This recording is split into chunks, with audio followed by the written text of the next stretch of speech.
This world is not what you think it is. This world is not what you think it is.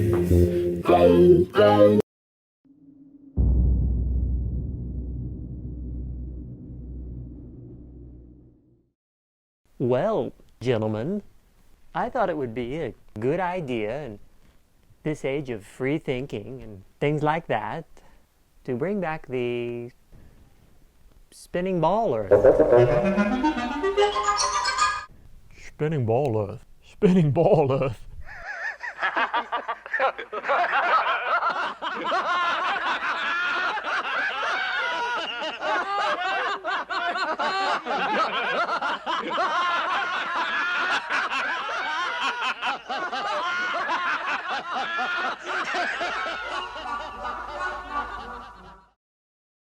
We are talking with Thomas Sims, former NASA data visualizer and designer. I created Blue Marble 3.0 in 2007, and at that time it was pretty much taking little slices of information, little ribbons of data, and making pictures out of it. I'd add a little bit of curved land over here. That's cool. Paint in some clouds over there. That's neat. Basically, Bob Ross the shit out of it.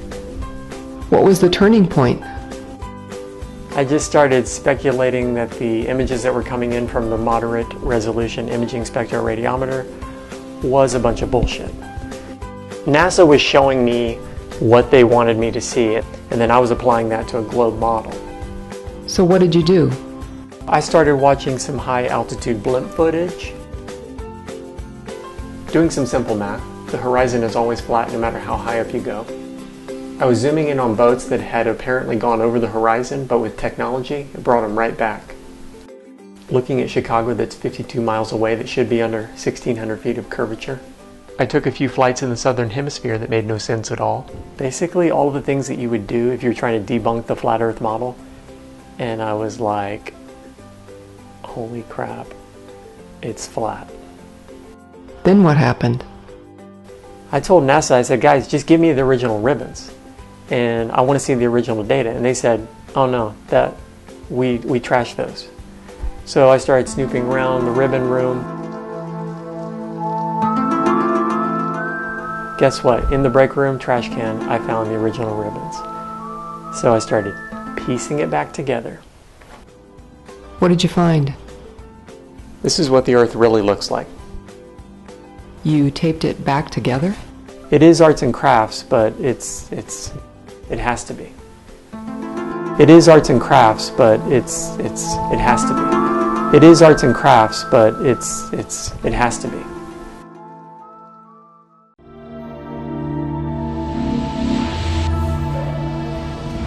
T-minus 15 seconds. Guidance is internal. Plasma's hot at 925. 11, 10, 9. Ignition sequence start. 6, 5, 4, 3, 2, 1, 0. All engines are running. Lift off. We have liftoff. No, cut. Hey, let's wait until we get into orbit before the ball comes down. Thanks. Not going anywhere for a while? Right away, people. Back to 1. Grab a Snickers. Mission to Mars, scene apple, take 2, marker.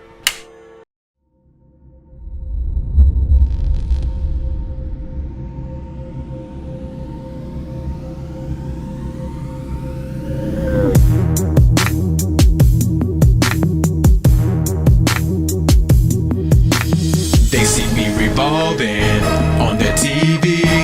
I know they're all thinking I'm so round and curvy. Think I'm just too round and curvy. Think I'm just too round and curvy. Can't you see I'm NASA nerdy? Look at me, I'm NASA nerdy. I wanna float above the thermosphere, but so far gravity has got me stuck here. Think I'm just too round and curvy. Think I'm just too round and curvy. I'm just too NASA nerdy. Me, I'm NASA nerdy. First in my class, base can't believe. Landed my module, first try with these. Buzz Aldrin cereal, yes please. Keep me flattered. I'll take blue marble chief. My curves never spin to the contrary. You find it's quite rotationary. All my lightsabers are scary. Bill Nye's up in my library. My GoPro footage is totally pimped out. Got people begging for my round spaces. I've seen curves over long places. Ain't got no binocs, but I still solve cases. I outrank all the planets in endless ways. Love NASA orbit, I could watch for days. Look at the sweet moves, you'll stay amazed. Traversing so fast at the place. No play into the cosmos, I haven't run. At gravity, well I'm number one. I do eclipses just for fun. I got a lot of curves and a multi-gun. Close Encounters is my favorite ringtone. I can sure kick your butt at SpaceCon. Interrogate any alien you bring on. Fluent in star charts and evolution. This is the part I read from. Revolving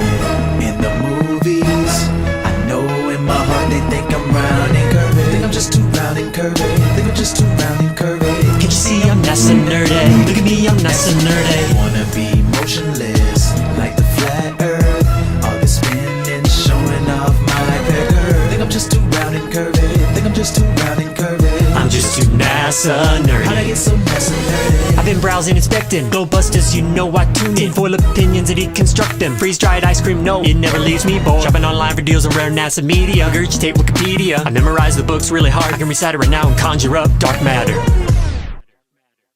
Hello? Pseudoscience ain't a prank, y'all. My friends need advice, who do they call? I do a star blessing for them all. Even made a Facebook for my dog. Yo, I got myself a jetpack. Got it off Craigslist, that's a fact. Spend my nights with a phaser, like that. Zap zap, hope no one sees me. Getting tricky. I'm curvy in the extreme. Spin 1,000 plus at the seam. He was in the Big Bang, primordial suit, and the space beam. And the question I thought was a big deal. Or do I like Bill, or do I like Neil? These men of science, they are like gods. Spewing theories like alien pods. They see me revolving. They laughing and rolling their eyes cause I'm so round and curvy. Just because I'm NASA nerdy. Just because I'm NASA nerdy. Or because I'm blue and curvy. Holy cow, I'm blue and curvy. I wanna float with the planets, but oh well, I can't get past the firmament. Think I'm just too round and curvy. Think I'm just too round and curvy. I'm just too NASA nerdy. Look at me, I'm NASA nerdy. Yeah. Mic drop. That's gravity. I want to do a very simple proof. I hear this from my family members. We can't go high enough to see the curvature. Okay, here's Google Earth. I live in Austin, Texas, so just for my own sake, for reference, I'm going to do a line to kind of show what we should see. You can already see there's curvature, okay? But I'm going to make a point here. So here we are, Oklahoma City to Austin, Texas. It is about 358 miles away. Eye altitude right here, 20.78 miles. So that is where the camera is essentially. That's where you're floating if you were in a balloon. 20.78 miles, it's 109,000 feet, 718, okay? 109,000. You see the curvature right there, 109,000 feet. I'll put a line in here. Here is 120,000 feet. It's flat. It's not at all what we see from Google Earth, because Google Earth is following 8 inches per mile squared. In other words, take the mile, if you're 10 miles, times 10 miles, that's squaring it, times 8 inches divided by 12, and that's how many feet of curvature you should see or experience, as we all know. So look at the difference. It's freaking flat. Look at this. It's flat. I drew a line. I dared to draw a line. Just toggle. Look at the difference. Do this for yourself. Come on. 110,000 feet. So actually, the balloon is up another 10,000 feet. So we should see even more curvature. So there you go. Very simple proof. Let's do more of this in the flat earth community, because my brother's a freaking idiot. He won't face it. He won't talk about it. He thinks I listen to flat news. He thinks I listen to fake news. So that's his comeback. No, not going to investigate anything. I listen to fake news. Yeah, right. People started posting on our social media, hey, check out this, flat earth this, flat earth that. And I refused to even click on one of those links. I would delete them. And I even banned people from posting that would put repetitive garbage like the earth is flat, finally, a researcher that I trust said, hey, Dave, just watch this video. And I watched the video. Then I watched another one.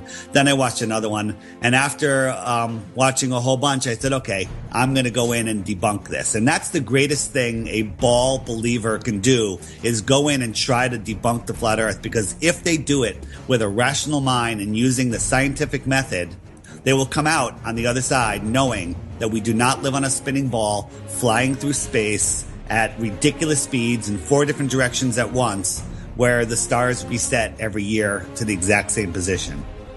What's really embarrassing is I realized the world was flat and I still believed in NASA. And the only reason for that is because I never looked into NASA. And then someone said to me, you believe NASA's real? And then I realized that I'd never questioned NASA.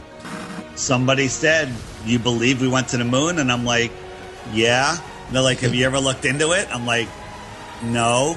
And then I looked into it. It took 10 minutes. 10 minutes. 10 minutes is all it takes is to see that NASA is horrible at what they do. They're horrible at faking it. They must be doing it on purpose, because I could do better and I'm not a graphics person. The funny thing is, the people that believe in NASA, the only reason they believe in NASA is because they haven't actually looked at anything NASA does. NASA is a CGI agency, period. That's it. With all that motion, parallax, stars are supposedly scattered all over the place, and a year later, the stars are in the exact same position they were a year before. That's impossible. That proves that the stars are fixed and rotating above us, and we are not moving. There's no other explanation. Wrap your head around it, and that's the way it is.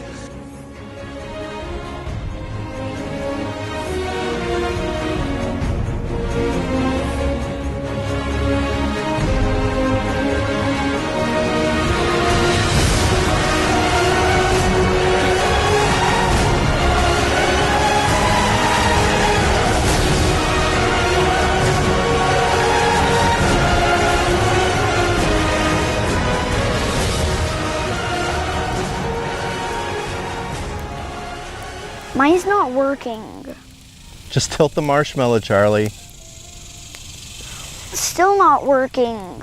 No, Charlie, tilt it 23.5 degrees.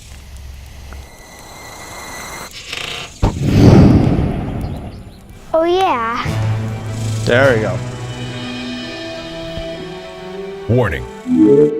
Ball, Earth, logic. Ball Earth logic is highly contagious. If you encounter Ball Earth logic, immediately research Flat Earth. Ooh, ouch! Charlie, that really hurt! Charlie tilted me. And that really hurt, Charlie. And it's still hurting. Ooh.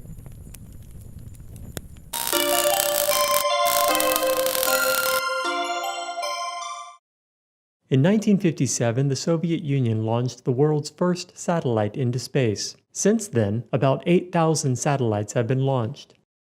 To begin making a satellite, a technician works on the internal computer that serves as the brain of the satellite, ensuring constant communication with the Earth. Circuit boards are created and double-checked by a worker. These proprietary circuit boards are a crucial component to making a satellite function.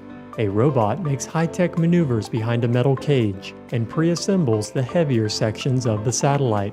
More than 800 man-hours go into making a satellite. Satellites are used for many purposes. Common types include military and civilian Earth observation satellites. Also, there are communications, navigation, weather, and space-based satellites. Space stations and human spacecraft in orbit are also considered satellites. Once the satellite is built, a team prepares to launch it. Workers attach a balloon to the main components of the satellite and fill the balloon. The balloon, or better known as a satellite, is now ready for liftoff into space. I mean the atmosphere. They release it into the sky. Above each city, there are thousands of satellites. I mean balloons. I mean satellites, creating a somewhat seamless GPS network, working in harmony with ground-based towers and undersea cables. After an artisan creates a digital painting of a satellite, A programmer then writes a complex algorithm that controls Google search results, making sure when people search for flat Earth, they only see what Google wants them to see. The programmer then uploads the digital rendering to Google's hard drive to complete the process.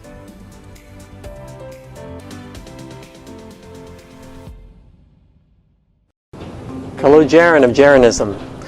Well, I wanted to address the flat earthers harping on and on about no time-lapse footage of the 24-hour Antarctic midnight sun.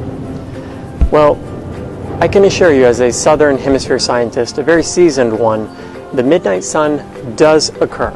I've seen it with my own eyes. And yes, there should be hundreds of these videos out there, but keep in mind, we are very busy down here doing science. So I will humor you. I brought a team down, courtesy of NASA, and they brought a high-tech panoramic 360 time-lapse camera, whole rig, very nice system. And they were able to capture the midnight sun. Here it is.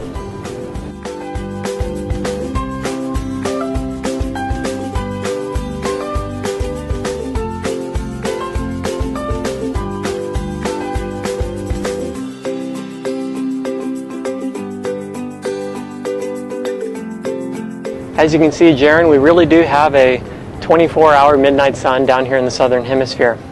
Keep in mind that humble pie is best served with a warm cup of hot chocolate. I do expect a full apology. Shit! Son of a bitch. Damn it, Brian.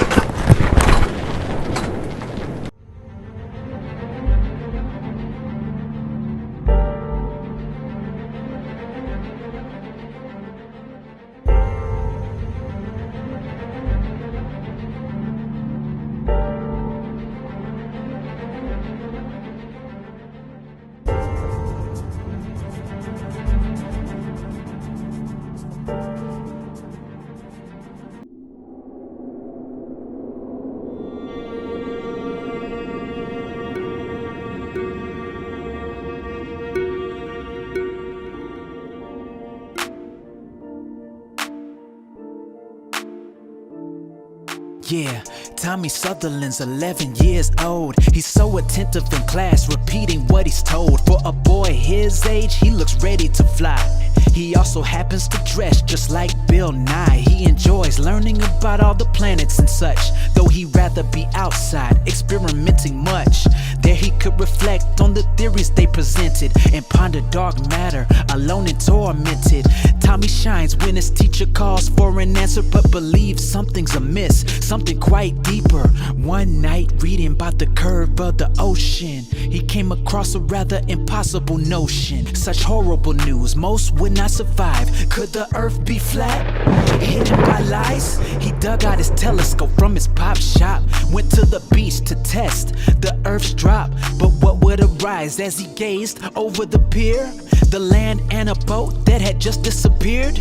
Bewildered, he ran the numbers at hand. 8 inches per mile squared, but it did not stand. While alone on the beach, the sound quickened away.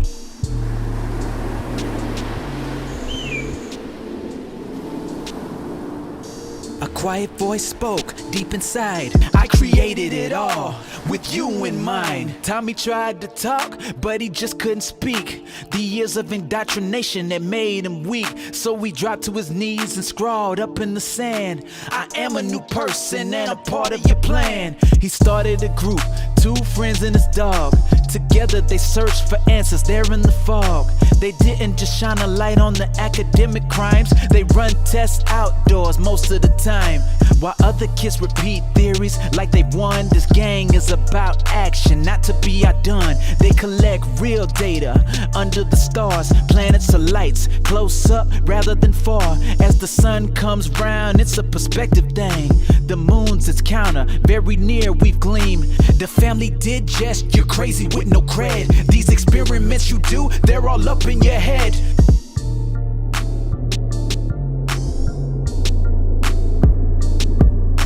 Science ignores facts, unable to debate. You are not special, Tommy, you came from an 8. You are not worthy of this random round ball. Haven't you heard, homie, we discovered it all. His anger echoing through the learned halls as Tommy backed slow. zombie slave as Darwin called out from beyond the grave. He spoke from his coffin, making ghoulish demands. Through the cracking walls reached Neanderthal hands. The school fell away, it began to implode and creak. His mind sorta knew as he began to speak. Every line that had crept into the reams now was decoded, inspired by dreams. To escape the madness, he had reached for the door. Eyes open, floating over linoleum floors. Snow drifting down, hitting his hot face. Zombie teachers, they clung to their place. His voice was soft as he careened and quoted from a powerful internet meme. You sit on a throne of lies.